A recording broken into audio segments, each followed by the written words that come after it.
रविन्द्रनाथ टैगोर। रविन्द्रनाथ टैगोर एक महान कवि, दार्शनिक, शिक्षाशास्त्री एवं अंतर्राष्ट्रीयवादी होने के साथ साथ एक उत्कृष्ट देशभक्त तथा कला प्रेमी भी थे। इन्हें इनके विचारों एवं कार्यों के कारण ही भारत की आत्मा के प्रवक्ता के रूप में भी ख्याति प्राप्त है। रविन्द्रनाथ टैगोर के साथ सबसे बड़ी बात यह थी कि एक रहस्यवादी कवि होते हुए भी आजीवन समाज और राजनीति पर सक्रिय चिंतन करते रहे, लेकिन राजनीति में वे कभी भी शारीरिक रूप से सक्रिय नहीं रहे, परंतु उनकी मानसिक सक्रियता कुछ इस तरह व्यापक एवं प्रभावक थी कि उनके सिद्धांतों तथा विचारों ने गांधी जी तथा नेहरू जैसे राजनीतिज्ञों को भी कुछ सोचने के लिए बाध्य कर दिया। औपचारिक की जगह व्यावहारिक शिक्षा के समर्थक रविन्द्रनाथ ने अपने इन्हीं विचारों से समर्थित शांति निकेतन की नींव रखी। साहित्य, कला एवं संगीत के लिए विशिष्ट रुचि रखने वाले रविन्द्रनाथ टैगोर को 1912 में सृजित इनके काव्य संग्रह गीतांजलि के लिए 1913 में साहित्य के नोबेल पुरस्कार से भी नवाजा गया। साथ ही इनके कवित्व की महानता ही है कि आज दुनिया के दो देशों भारत व बांग्लादेश ने राष्ट्रगान के रूप में इनकी कृति को अंगीकृत एवं आत्मार्पित कर रखा है। टैगोर के विचार तथा चिंतन तो राष्ट्रवाद एवं देशभक्त की संकल्पना में देखे ध्यातव्य है कि टैगोर राष्ट्रवाद एवं देशभक्ति में अंतर स्पष्ट करते हुए अपनी मातृभूमि के प्रेम के आधार पर अपनी देशभक्ति को अभिव्यक्त करते हैं। वे मानते हैं कि भारत जब अन्याय से जूझ रहा है तो हमारा अधिकार है कि हम इसके विरुद्ध लड़ें। इस संदर्भ में वे साफ तौर पर कहते हैं कि बुराई के विरुद्ध लड़ना हमारा उत्तरदायित्व है। बंगाल विभाजन के बाद अपने गीतों, भाषणों एवं लेखों के माध्यम से उन्होंने अंग्रेज़ों के प्रति अपना रोष प्रकट किया। इस दौरान रचित आमार सोनार बांग्ला जैसे गीतों में उनकी देशभक्ति की भावना की परिपूर्णता भी परिलक्षित होती है। उनकी देशभक्ति की भावना से भरे गीतों एवं काव्यांशों ने बंगाल विभाजन का विरोध कर रहे लोगों के लिए नए उद्बोधन एवं ऊर्जा पुंज प्रदान किए। 1919 में अमृतसर के जालियांवाला बाग कांड का विरोध करते हुए उन्होंने ब्रिटिश सरकार द्वारा प्रदत्त सर की उपाधि को वापस कर दिया। हालांकि अपने लेखों, कविताओं तथा भाषणों में टैगोर ने साफ तौर पर घोषणा की कि उन्हें सिर्फ राष्ट्रीय आडंबरों से घृणा है। उनका मानना था कि राष्ट्रवाद की अवधारणा के मूल में घृणा है जो बुनियादी मानवीय मूल्यों के प्रतिकूल है। टैगोर राष्ट्रवाद की संकल्पना को यूरोपीय देन मानते हुए इसे सांस्कृतिक की बजाय एक राजनीतिक आर्थिक संकल्पना के रूप में देखते हैं। नेशनलिज्म इन इंडिया नामक निबंध में टैगोर ने राष्ट्र राज्य की आलोचना करते हुए कहा कि राष्ट्रवाद का राजनीतिक एवं आर्थिक संगठनात्मक आधार सिर्फ उत्पादन में वृद्धि तथा मानवीय श्रम की बचत कर अधिक संपन्नता हासिल करने का प्रयास है। उनके अनुसार राष्ट्रवाद में निम्नांकित बुराइयां उत्पन्न होती है। पहला कि राष्ट्रवाद से अलगाव की प्रवृत्ति जन्म लेती है। दूसरा, इस प्रवृत्ति के कारण मानव अहंकारी हो जाता है। तीसरा, उनका मानव की आत्मिक शक्ति में गहरा विश्वास था, अतः वे कभी भी राष्ट्र को मानव से ऊपर मानने को तैयार नहीं थे। चौथा, वे मानते थे कि संगठित राष्ट्रवाद मनुष्य को संवेदन शून्य कर देता है। वो मनुष्य के प्राकृतिक गुणों यथा प्रेम, नैतिकता तथा आध्यात्मिकता आदि को नष्ट कर देता है। पांचवां, अतः राष्ट्रवाद आधुनिक पूंजीवादी साम्राज्यवादी राज्यों का युद्धघोष है। दरअसल विश्व बंधुत्व एवं मानवतावाद की बात करने वालों में देखें तो टैगोर मानते थे कि देशभक्ति चार दीवारी से बाहर के विचारों से जुड़ने का आज़ादी से हमें रोकती है, साथ ही दूसरे देशों की जनता के दुख दर्द को समझने की स्वतंत्रता भी सीमित कर देती है। टैगोर का मत था कि आर्थिक रूप से भारत भले ही पिछड़ा हो पर उसे मानवीय मूल्यों की दृष्टि से पिछड़ा नहीं होना चाहिए। इसी संदर्भ में राष्ट्रवाद की अतिरेकता के खतरे को संकेत करते हुए उन्होंने कहा कि मानव की सहिष्णुता तथा उसमें स्थित नैतिकता जन्य परमार्थ की भावना राष्ट्र की स्वार्थपरायण नीतियों के चलते समाप्त हो जाएगी। उन्होंने सामान्यतया राष्ट्रवाद को मानवतावाद के विकास में अवरोधक मानते थे। इसका कारण यह था कि उन्होंने संपूर्ण मानव जाति को एक मंच पर लाने की कल्पना की थी, इसलिए वे राष्ट्रीय राज्य के आदेशों का पालन करने के लिए तैयार नहीं थे। ब्रिटिश औपनिवेशिक शासन संबंधी विचार। टैगोर भारत में ब्रिटिश शासन के अत्यंत कटु आलोचक थे। ब्रिटिश शासन के अधीन भयंकर निर्धनता एवं दरिद्रता से जूझ रहे भारतीयों को देखकर उन्होंने कहा कि संभवतः किसी अन्य आधुनिक प्रांत में जीवन की बुनियादी ज़रूरतों के लिए लोग उतने ही असहाय होंगे जितने कि बंगाल के लोग। क्या यही वह देश था जिसके प्राकृतिक संसाधन अपने धन एवं वैभव से विश्व को चकाचौंध करते रहे हैं? भारत को राजनीतिक दासता का जीवन व्यतीत करते देखकर वे दुखी होते थे। इस संदर्भ में टैगोर ने अंग्रेज कवियों से प्रश्न किया कि उन सभी ने यूनान, इटली, हंगरी और पोलैंड के दुखों एवं कष्ट भरे संघर्षमय मानवीय जीवन के गीत गाए व रचे, किंतु उनमें से कितनों ने भारतीयों के दुख दर्द को समझा, महसूस किया, वो अपने गीतों में लयबद्ध कर गया। इसी तरह टैगोर अपनी पुस्तक राजा और प्रजा में ब्रिटिश सरकार के नीचतापूर्ण कार्यकलाप का वर्णन किया है। वे इस तथ्य के प्रति संवेदनशील थे कि निरंकुश शासन संपूर्ण देश के ऊपर अत्याचार है। साथ ही टैगोर ब्रिटिश शासन के कारण उत्पन्न सांस्कृतिक बिखराव एवं बाह्य संस्कृतियों को अनावश्यक रूप से भारतीयों पर थोपे जाने के विरोधी थे। हालांकि टैगोर सदैव रचनात्मक कार्यक्रमों एवं योजनाओं को बढ़ावा देने के लिए तत्पर रहते थे। उन्होंने विदेशी वस्तुओं को जलाने तथा बहिष्कार करने का यह कहते हुए विरोध किया कि इस तरह विनाश किसी भी रचनात्मक जीवन शैली को पंगु बना देता है। इस संदर्भ में टैगोर मानते थे कि यद्यपि स्वतंत्रता प्राप्त करना प्रत्येक व्यक्ति का कर्तव्य है, किंतु इसके लिए पहले हमें अपने स्तर पर भी सुधार करने की आवश्यकता है। टैगोर भौतिक शक्तियों को बढ़ावा देने के स्थान पर मानव प्रेम को महत्व देते थे। तो ये था उनका विचार ब्रिटिश औपनिवेशिक शासन के प्रति। अब हम लोग देख लेते हैं कि आध्यात्मिक मानवतावाद के लिए उनकी क्या विचार थे।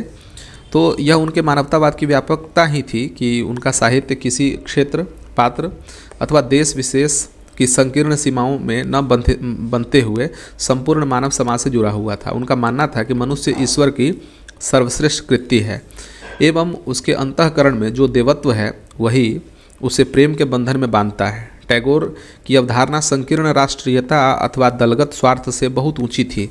उनका मानना था कि ईश्वर मंदिर में पत्थर की प्रतिमा में ही नहीं बल्कि मनुष्य की झोपड़ी में भी रहता है। ईश्वर का वास सभी में है। ऐसे में किसी मनुष्य को पतित या नीच समझना वस्तुतः ईश्वर का निरादर करना है। टैगोर ने मानवीय चेतना की पवित्रता को स्वीकारते हुए दार्शनिक ध्यान, भक्तिपूर्ण पूजा तथा सकारात्मक कार्यशीलता के बीच विश्लेषण करने पर बल दिया। इनके आध्यात्मिक मानवतावाद में वासना, पाखंड, असंतुलन तथा अव्यावहारिकता के लिए कोई जगह नहीं है। अब इनके शिक्षा संबंधी विचारों को देखें तो रविन्द्रनाथ टैगोर का शिक्षा दर्शन मानव के व्यक्तित्व निर्माण एवं अंतर जागरण का शिक्षा दर्शन था। कारण वे मानते थे कि व्यक्ति की सच्ची मुक्ति अविद्या एवं अज्ञान से मुक्ति है। वे चाहते थे कि शिक्षा वह ज्योति बने जिसके प्रकाश से जन सामान्य का जीवन पथ आलोकित हो तथा बहुजन सुखाय का जीवन सूत्र साकार हो। दरअसल टैगोर के शिक्षा विषयक चिंतन पर उनके आध्यात्मिक मानवतावाद के दार्शनिक तत्वों का गहरा प्रभाव था। अपने इसी दृष्टिकोण के तहत वे शिक्षा को मनुष्य के भौतिक अस्तित्व के साथ साथ आध्यात्मिक अस्तित्व के स्तर पर भी समायोजित करना चाहते थे।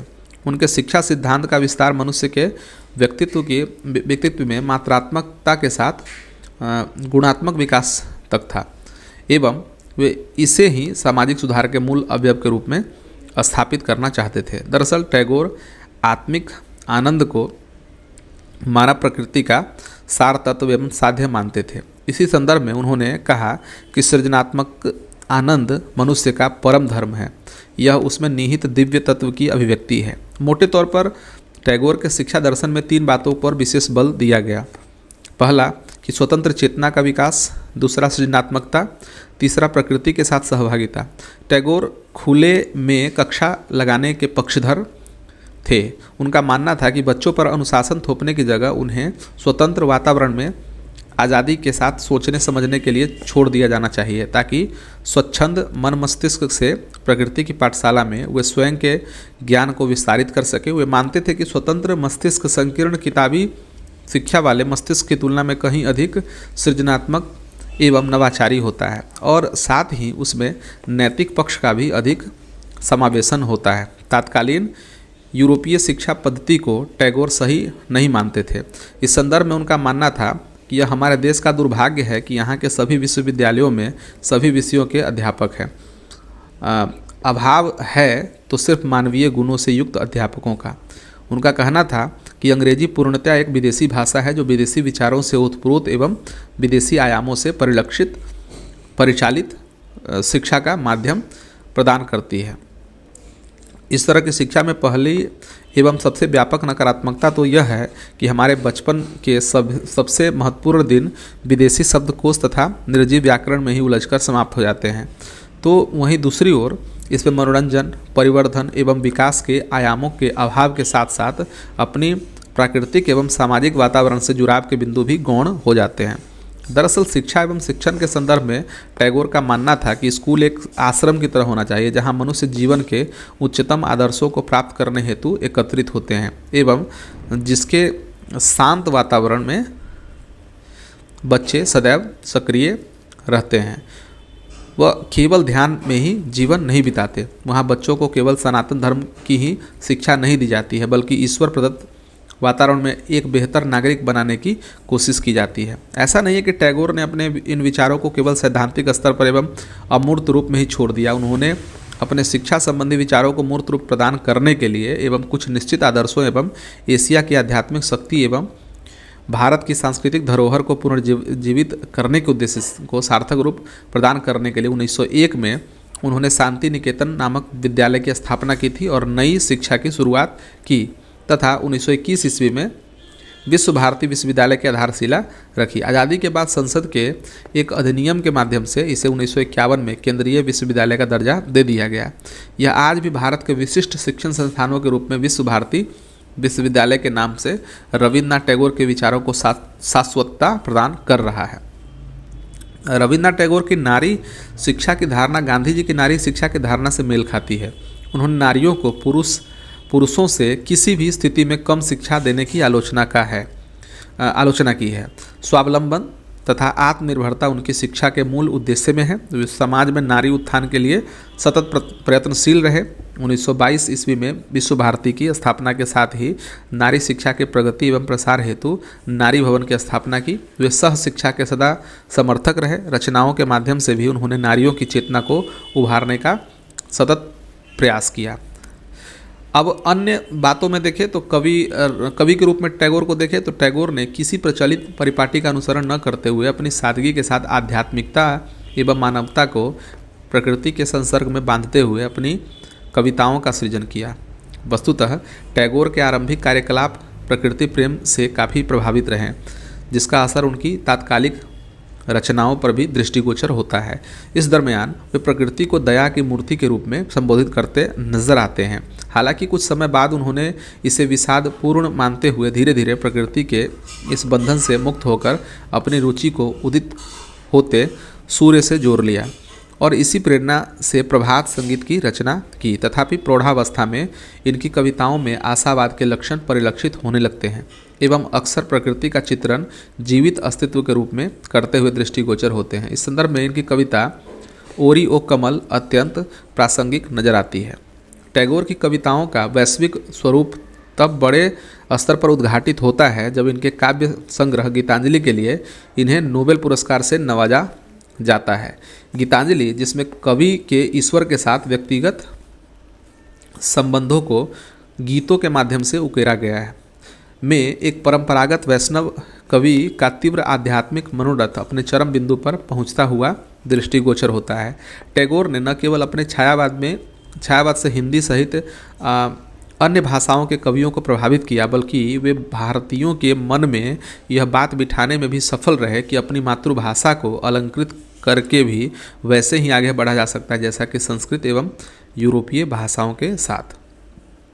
वस्तुतः टैगोर भारत के सांस्कृतिक पुनर्जागरण के अग्रदूत एवं विश्व में भारत के आध्यात्मिक देवदूत थे। उन्होंने पाश्चात्य भावना को भारतीय साहित्य में स्वाभाविक रूप से पिरोकर यथार्थ में आधुनिकता का सृजन किया। तो हमने कवि के रूप में टैगोर को देखा। अब चित्रकार के रूप में टैगोर को देखें तो टैगोर का झुकाव अधिकांशतः अमूर्त चित्रकला की ओर प्रतीत होता था। अपने चित्रों के संदर्भ में वे कहते थे कि बहुधा लोग मेरे चित्रों के अर्थ के बारे में मुझसे पूछते हैं, मैं अपने चित्रों की भांति चुप रह जाता हूँ।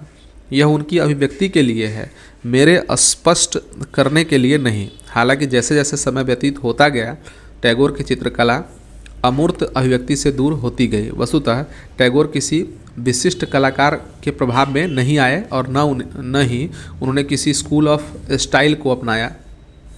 फिर भी उनके कार्यों में आर्ट नोविया एवं अभिव्यक्तिवाद के तत्वों को बहुधा देखा जा सकता है।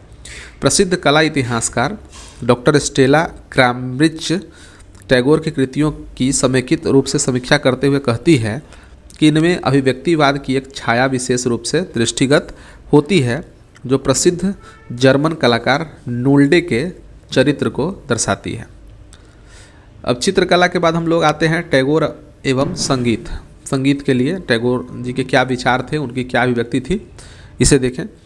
तो रविन्द्रनाथ टैगोर साहित्य में जो कर रहे थे, दरअसल कुछ वैसा ही उन्होंने संगीत में भी करने की कोशिश की है।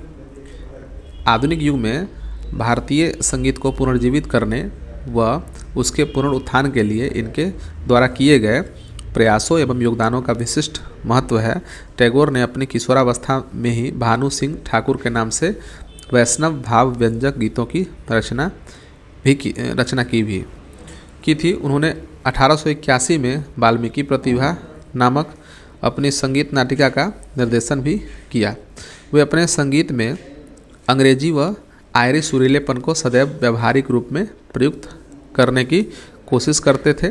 टैगोर ने अपने उद्देश्यों के अनुरूप परंपरागत शास्त्रीय एवं लोक संगीत में प्रत्येक से स्वतंत्र रूप से कुछ ग्रहण किया, किंतु इस क्रम में उन्होंने दोनों की पवित्रता को प्रभावित नहीं किया। उन्होंने यद्यपि पश्चिमी धुनों से भी उधार लेने से हिचक नहीं दिखाई, फिर भी उन्होंने ऐसा बहुत कम ही किया जो अन्य स्रोतों से लिया भी उसे आत्मसात किया। यह सच है कि संगीत में उनके रचनात्मक योगदानों को साहित्य के अनुरूप मान्यता नहीं मिली, लेकिन इसका यह अभिप्राय बिल्कुल भी नहीं है कि उनकी संगीत से संबंधित सृजनात्मकता में कोई कमी है। वस्तुतः सच तो यह है कि साहित्य के विपरीत संगीत की शास्त्रीय परंपरा अत्यंत महत्वपूर्ण एवं जीवंत बनी हुई है। अब हम लोग टैगोर और गांधी को देखें तो समानता के स्तर पर देखें तो गांधी और टैगोर दोनों ने आध्यात्मिकता पर बल दिया। दोनों को वैष्णव पद्धति में गहरी रुचि थी। दोनों ने मानवता को बहुत प्रेम से अपनाया एवं देखा तथा पूरे संसार की भलाई की कामना की। दोनों को ईश्वर में विश्वास था और दोनों ही नैतिक विश्वासों के प्रति आस्थावान थे। दोनों ने ही व्यावहारिक शिक्षा पर बल देने के साथ साथ नैतिक एवं प्रत्यक्ष स्रोतों के माध्यम से सीखने की प्रक्रिया को प्राथमिकता दी। मानव प्रकृति संबंधों के संदर्भ में दोनों ने ही मनुष्य एवं प्रकृति के सामंजस्य पर बल दिया। ये तो समानता थी। अब असमानता के बिंदु देखें तो गांधी जी ने जहाँ ईश्वर को सत्य के रूप में स्वीकार किया, वहीं टैगोर ने ईश्वर को प्रेम में देखा और स्वीकार किया। दूसरा देखें तो असहयोग आंदोलन के समय विदेशी वस्त्रों को जलाने जाने पर टैगोर ने विरोध किया और कहा कि अगर इसे बढ़ावा दिया गया तो लोगों को पहनने तक के लिए कपड़े नहीं मिल पाएंगे, जबकि गांधी जी का मानना था कि भारतीयों को वही पहनना चाहिए जो भारत का है। इसके अलावा देखें तो गांधी जी चरखे के माध्यम से भारतीयों को आत्मनिर्भर बनाना चाहते थे एवं कुटीर उद्योगों को बढ़ावा देना चाहते थे। इसके विपरीत टैगोर चरखे की परंपरा को लोगों की चिरकालिक निर्धनता को बढ़ावा देने वाला मानते थे तथा मशीनीकरण को आवश्यक एवं अनिवार्य मानते थे। आगे देखें, स्वाधीनता आंदोलन में महिलाओं की भूमिका को लेकर भी गांधी एवं टैगोर में मतैक्य का अभाव था। गांधी जहां आंदोलन में महिलाओं के जुड़ाव को प्रगतिशील कदम मानते थे, वहीं टैगोर ने इसकी निंदा करते हुए महिलाओं को आंदोलन से दूर रहने की बात कही। टैगोर गांधी के अंधविश्वास के विरुद्ध थे। ठीक है, बिहार के भूकंप के बारे में गांधी जी के तत्कालीन बयान था कि छुआछूत की व्यापकता के कारण आपदा आई है एवं यह ईश्वरीय हस्तक्षेप है, को टैगोर ने एक अवैज्ञानिक एवं दर्दनाक आश्चर्य बताया। तो इस प्रकार दोस्तों हम लोगों ने रविन्द्रनाथ टैगोर के बारे में विस्तार पूर्वक इनके सभी आयामों को देखा। तो मिलते हैं अगले वीडियो में।